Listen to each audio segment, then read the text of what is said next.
Welcome to the New Thinking for a New World podcast, where we explore the most pressing issues that are challenging and changing our societies.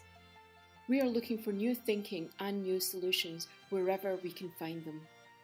Listen as host Alan Stoga, the Talberg Foundation's chairman, challenges his guests for analysis, ideas and actions. Together, we can help make our world at least a bit better. Earlier this summer, President Biden said, if we end up in a war, a real shooting war with a major power, it's going to be as a consequence of a cyber breach of great consequence. Cybersecurity, or better, cyber insecurity, is a reality of life in the digital age. We all worry about being hacked, about online raids on our credit cards and bank accounts, about losing personal or even corporate secrets to online bandits. But war? What does that word even mean in cyberspace? If a government uses digital tools to disrupt a power grid or destroy nuclear research facilities, are those acts of war? What if a government allows a digital raid on another country's corporations or sensitive personal data? Could that lead to war, or is that just espionage in the 21st century? For that matter, who makes the rules of potential cyber warfare, if there even are any? And which countries are already cyber powers to be reckoned with, and who wants to join the club? My guest today has spent his career thinking about more sophisticated versions of those questions. It's not a stretch to say that he was present at the creation of British cyber capabilities. Marcus Willet spent 33 years at the UK's Government Communications Headquarters, which is his country's signals intelligence and cybersecurity agency. Welcome, Marcus. Hello, and thank you very much for this opportunity to talk with you. Let's skip the warm-up, be impolite, and go directly to the punchline. As more and more of our reality goes online, cyber risk inevitably rises. Isn't something as dramatic as Biden's shooting war almost inevitable, on purpose or by mistake? Well, that is the massive question. I think because of my background, I think I might just start by stating something obvious, and it's implied in your question, and that is the massive speed, scale, and reach that cyberspace, digital connectivity has enabled for people around the world to do good things about the spread of ideas, about connectivity, about how we do our day-to-day, how we run our day-to-day lives.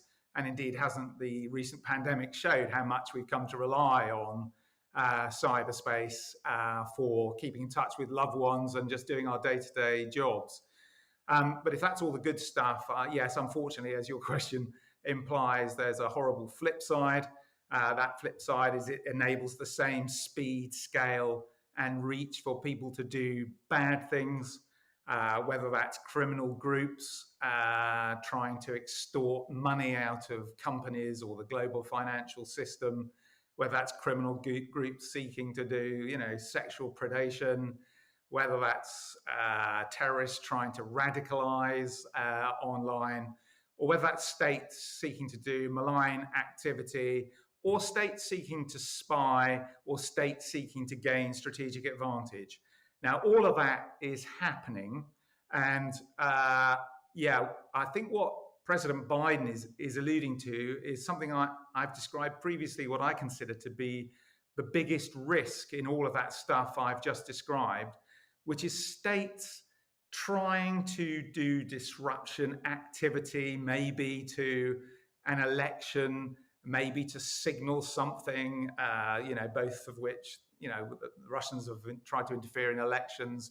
They've certainly done a lot of signaling to the Ukraine and Estonia and Georgia in the past, but all the time trying to do it at a threshold below what they would think we would interpret as being an act of war. The trouble is that's the perception of the person who's being hacked that is really important there, and that way can lead to a misunderstanding. I think there's another dimension to this, which is all this point about critical national infrastructure. So not surprising that Biden may have alighted on critical national infrastructure as a key point. This is a really difficult one because a state's critical national infrastructure is, if it was a conflict, a legitimate target, depending on what you mean by critical national infrastructure. But I'm afraid, people who are involved in cyber operations know you can't do that from a standing start. It can take months, it can take years. So a lot of your preliminary operations to do the reconnaissance or the positioning on those networks to understand what's going on has to be done in peacetime. Again, a state may be doing that sort of stuff and be misunderstood as something more immediate. And then you get to something like the SolarWinds hack, ostensibly for the purpose of espionage. But, it can look like espionage, but it could get to places on your critical national infrastructure which could be repurposed for something else. So how do you respond to that? So I think what Biden may be alluding to is, states who think they're trying to do espionage or reconnoiter or disrupt at thresholds below warfare, miscalculating, and it either being perceived as something more or it accidentally turning into something more through malware that misbehaves or something like that. I think that's the biggest risk. So I'm not surprised that President Biden is highlighting that. I'm sure we'll get onto the implications of what we try and do about that in a second. Well, there's so many threads to pull on. Maybe the one I'll start with is the rules and the norms, because clearly, as you just said, it's in the eye of the beholder, perhaps. Oh, I didn't mean to go to war. Oh, you just shut down my hospital system, perhaps by mistake, but you did it. So early this year at the G7 meeting, the foreign ministers called on Russia and China to bring their activities into line with, and I use quotes, international norms, unquote. Almost the same time, China described the United States as a champion of cyber attacks. It sounds a bit like the Wild West, but much more dangerous. So the obvious question is, are there norms or rules? Firstly, yes, there are norms of behavior in cyberspace, agreed internationally among states, but they're non-binding, and I think that they're so general in some instances to be open to interpretation. I think the debate is whether we need new international agreements, new international law. I have argued in the past, as has the State Department and as has the Foreign and Development Office here in the UK, that this isn't about new international law. This is about the application of existing international law, because in the end, this is all about an effect that is achieved in cyberspace, which is covered by existing international law. And I am starting to worry that there's something more that is needed. And we've seen the US, President Biden, calling out the Chinese and the Russians for what he's describing as reckless and irresponsible cyber behavior. We've seen the UK in announcing some of its cyber capabilities, saying, well, we have been and will continue to be a responsible cyber actor. But I think that term, responsible cyber activity, has not been properly defined. And I think that's what is beholden on the international community at the moment, is to try and get to the root of what behaving responsibly in cyberspace really means. The way it has sort of got to the crux of what behaving responsibly on the high seas means, or by, with the use of missiles as opposed to barrel bombs or, cluster munitions. So there's something needed there. I want to pull on the words international community. The international community is not behaving much like a community these days.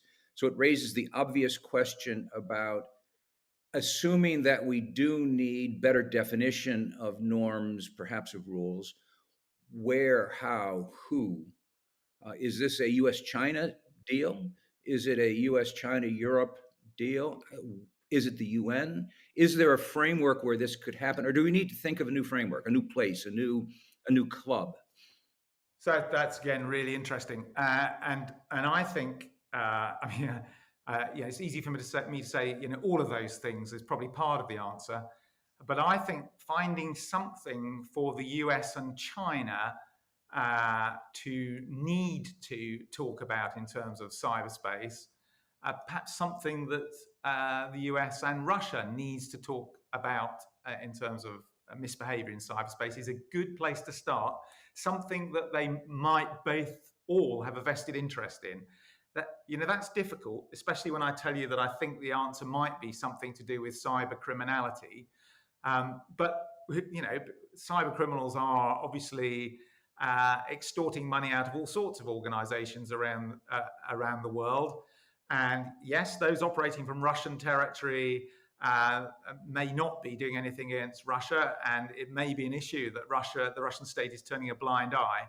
But I think it's no coincidence that, let alone the fact there was the Colonial Pipeline attack and the Kaseya attack, that President Biden chose that as the subject to raise with President Putin, because there is a subject where you can see it's less controversial than some of the state activity that's going on, and therefore is a subject that that you can find room for that dialogue. I think the same can be done with China.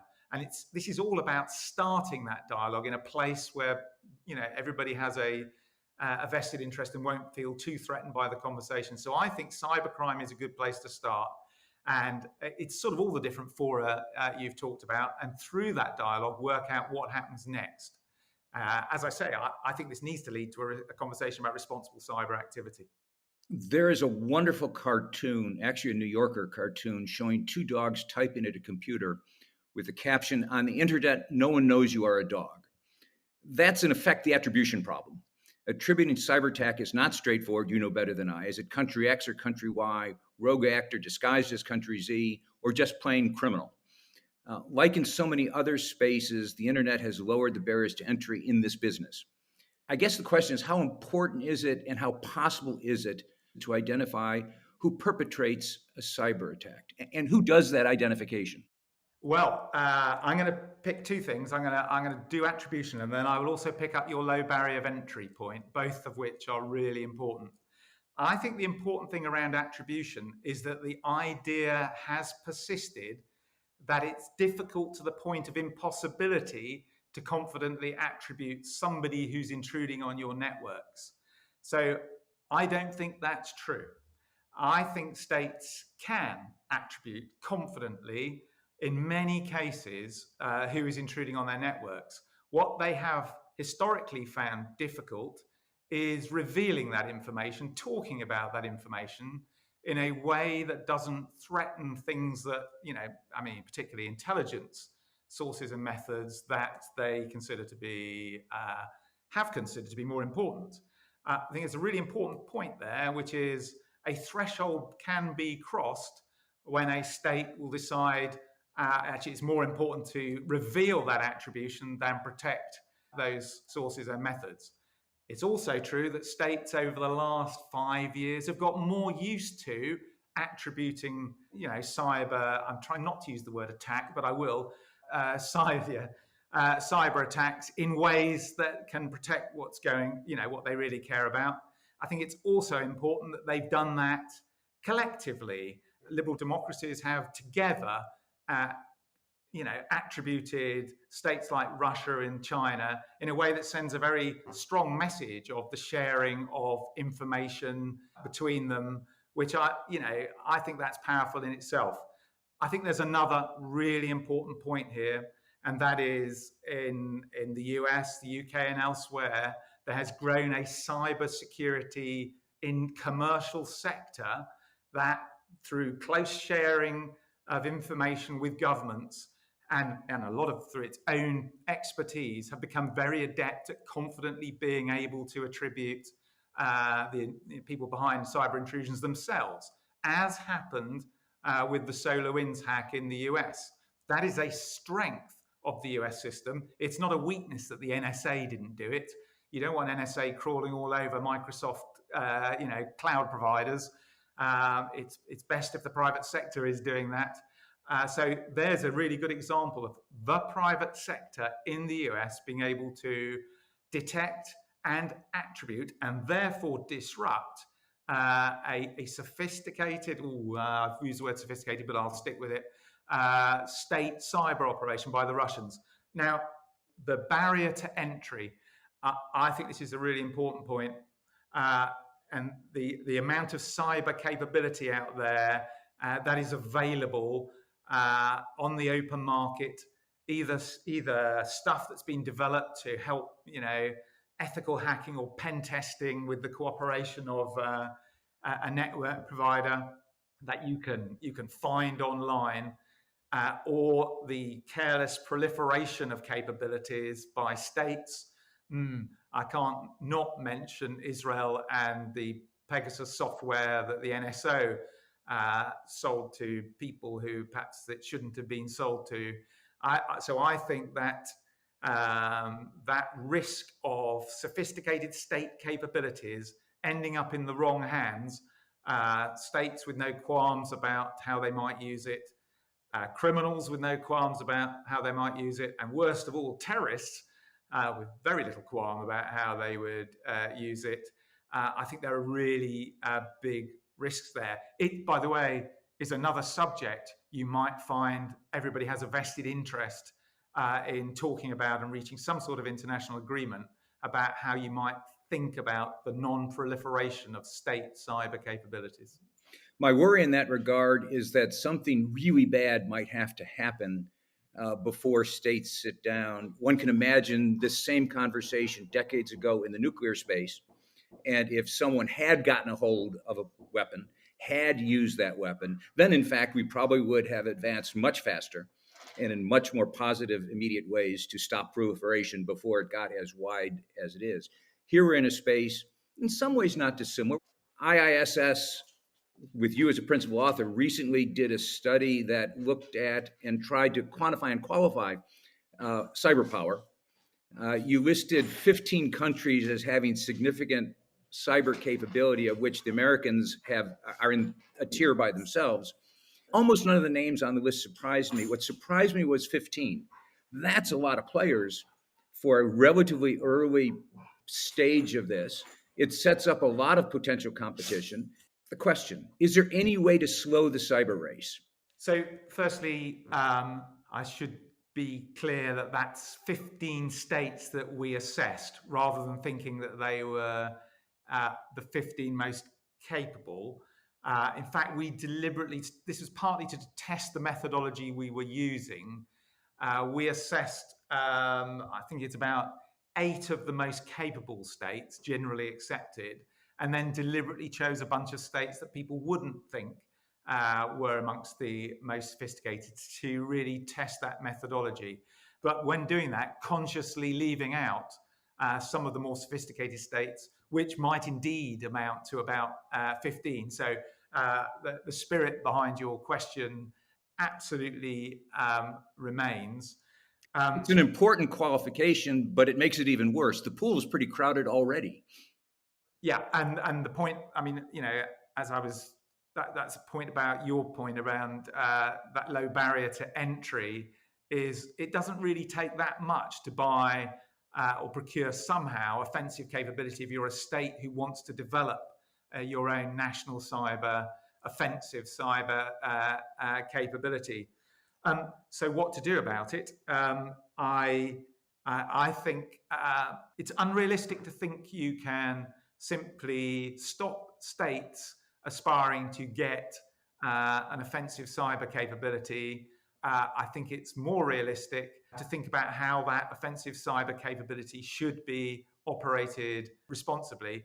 And of course, it is extremely beholden on states to ensure they're paying as much attention to their own cybersecurity and global cybersecurity, developing protections, developing resilience of networks and organizations to these sorts of intrusions. It's going to be a really complicated balancing act over which I think some sort of international agreement is going to be needed. I mean, there are all sorts of measures that states can take if somebody does misbehave, and have taken, whether that's economic sanctions, diplomatic démarches, criminalizing those people responsible, attributing them, as we've discussed, which, I don't want to underestimate the effect of shaming a state, who has conducted a particular cyber intrusion. And I'm back to the attribution point here. If you're a state like Russia and China, you can very easily say, no, it really wasn't us, as confident as somebody who has said it was you. But of course, if it was you, you do know it was you, and you know that you've been detected and attributed, and that's going to send messages. So there are lots of things states can do today. My question is this: name and shame as a strategy, and it is a strategy. The obvious, we need a case study. So we've had the interference in American elections, the last several elections. And one can debate precisely who did what and when, but it's quite clear, it's accepted widely. We've named and shamed repeatedly. So what? Has it stopped? Has it reduced? Has it sent the message that that's unacceptable behavior, presumably to Moscow, to Beijing, to Tehran, and some other places? Or did they just say, we'll do it again next time? I will come back to the point that I do think there is an effectiveness in naming and shaming, because especially when it's done collectively. And you said about US elections, well, there's plenty to say about UK elections, French elections, German elections, and many others. And we're all saying it together, which says, hold on, if we're Russia or China, and those states operate singly in cyberspace, we're talking to a bunch of people who work together on detection, attributing, and therefore I might conclude they act together when it comes to responding to, perhaps even using cyber operations. That has an effect, I would contend. But has it? Well, the jury is still out. Did the Russians try and interfere in the last presidential election the way they tried in 2016? No, but what was the reason behind that? Was it because they were called out before? Was it because they were deterred by what US Cyber Command did in the midterms to the Internet Research Agency in St. Petersburg to signal, hands off? Did the Russians think it didn't need to? Did they think they didn't need to try any disinformation campaign because it was all being done for them by various the campaigns that were going on in the US itself? That's a really, really difficult question to answer. All I will note is, why have the Russians? There are some hints that as a result of Biden talking to Putin, the Russians may be thinking about trying to do something about it. I think we've just got to give that one chance to run. But at the moment, I reckon there is an effect of saying it was you, it's got to stop, especially when it comes to cyber criminality emanating from your territory. But I'm sure Biden talked more than that with Putin.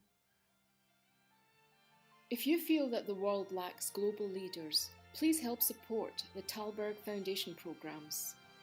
Individual donations are being accepted at talbergfoundation.org/donate. That's TALLBERG foundation.org/donate.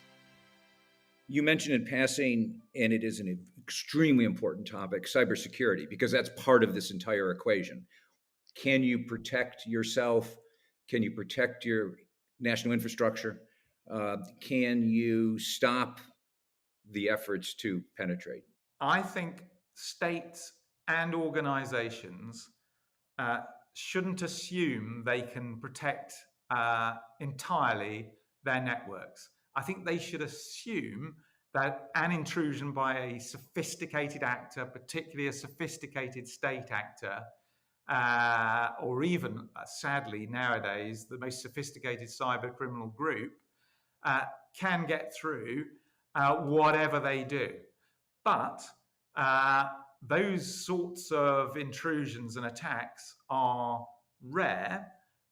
There is the vast majority of stuff that is done in cyberspace by criminals and states even is at a threshold that basic cyber hygiene, of which, having the right sort of password, ensuring your You've got, a multi-factor authentication on who's accessing the network, on making sure the patching of your networks is up to date. That will stop the vast majority of stuff. So this isn't about despairing because somebody can get through and therefore deciding you don't need to concentrate on your cybersecurity, your basic cybersecurity. Governments and organizations really, really do. And the theory goes that if they do, they will stop 90 to 95% of the stuff that's out there. But of course, there is another massive implication here.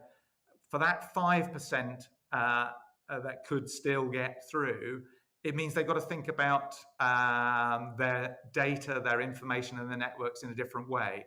They've got to think about how they recover, and they've got to think about their resilience. How can they ensure, for example, that a cybercriminal group can't encrypt all of their data in a way that they can't recover it? So where do they store it? Do they duplicate? Do they have several different backups? How are they managing their data? And absolutely fundamental point here.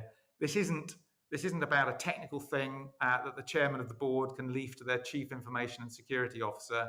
Because in the end, as many cyber intrusions have proved for many companies, this becomes about bottom line financial performance and becomes about bottom line reputation of the company. So it is a chairman of the board, CEO with the main board issue, just as it is for prime ministers and presidents with their national security councils. It's not left for their officials in the depths of the White House or the Pentagon or here, Cabinet Office. Last question. What keeps you up at night as you think about the future in this space? So I've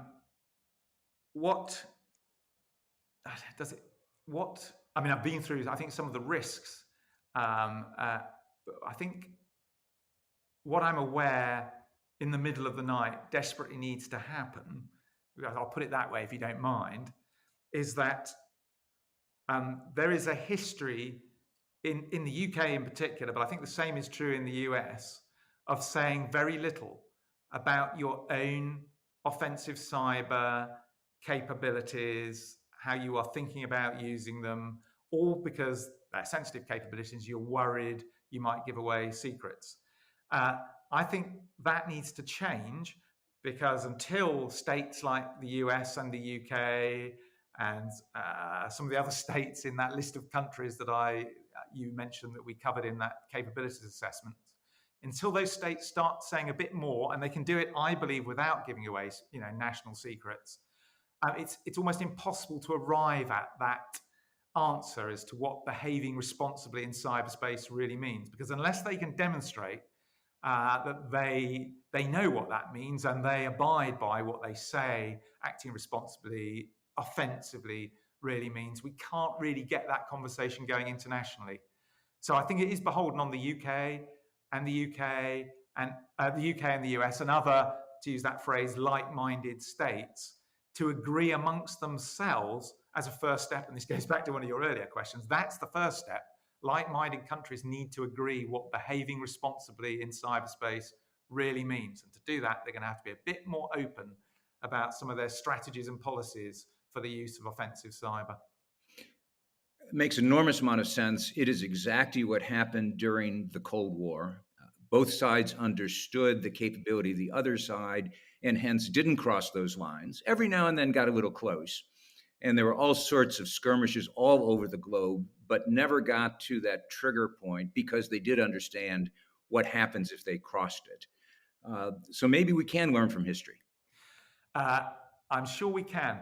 The only caveat I will put, if you don't mind, is quite often people make that analogy and therefore conclude there is some sort of strategic deterrent answer around cyber, the way there was around nuclear capabilities, yet the two are different. And it is important to understand the differences between how a cyber capability might be used and declared compared with how historically that's happened with nuclear capabilities. So there are good lessons to learn. There are also some false friends in that analogy. Well, as Mark Twain said, or is alleged to have said, history never repeats itself, but it does occasionally rhyme. Very good. Thank you, Marcus, very much. Appreciate it and learned a lot. We'll do it again. Thank you very much. And I must say, questions were great, and it's also a privilege to be able to talk to the Talberg Foundation. I greatly admire the work that you do. Thank you for joining us. Please rate our show on Apple Podcast and subscribe. Meanwhile, you can find us on Facebook, Twitter, and Instagram. Or you can subscribe to our newsletter at talbergfoundation.org to learn more about our work. That's TALLBERG foundation.org. Thank you, and we'll be back again next week for another episode of Talberg's New Thinking for a New World. This podcast was brought to you through the generous support of SNF, the Stavros Niarchos Foundation.